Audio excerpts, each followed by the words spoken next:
When the United States and Iran signed their Memorandum of Understanding in 2026, it was presented as a ceasefire framework, a bridge to a final deal rather than the deal itself.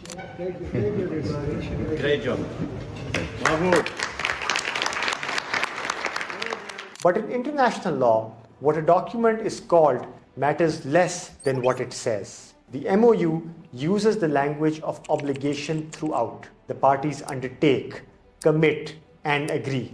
That language has legal consequences, and those consequences will shape everything that follows.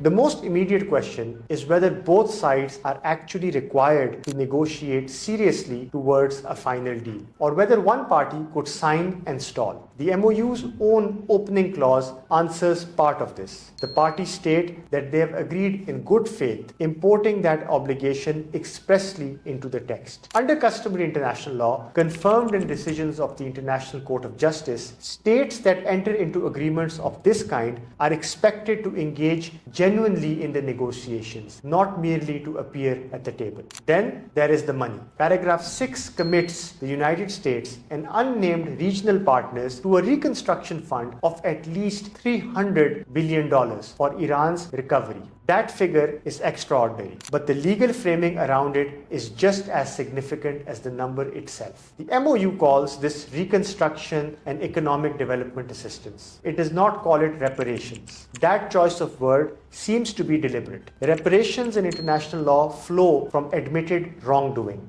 A state that commits an unlawful act is obliged to make full reparations for the harm caused. By framing the fund as reconstruction and economic development instead, the United States avoids any implied admission that the war involved unlawful force. For Iran, the practical difference is significant. Development assistance can be made conditional, restructured, or reduced in ways that reparations legally cannot. There is a further problem with the fund. The MoU refers to regional partners contributing to it, but does not name them. International law is clear that you cannot bind a state to financial obligations without its consent. Unless the final deal is endorsed by a binding UN Security Council resolution, those unnamed partners have no legal obligation to contribute anything. That Security Council endorsement, envisaged in the final paragraph of the MoU, would change the legal landscape considerably. A binding Chapter 7 resolution of the UN Security Council would make the terms of the final deal obligatory for all UN member states, not just the two parties. This matters enormously for countries which are not party to the MoU but have strong interests in its outcome. Under Article 103 of the UN Charter, Security Council obligations take precedent over all other treaty commitments. A binding resolution endorsing the deal would override conflicting obligations those third parties hold elsewhere.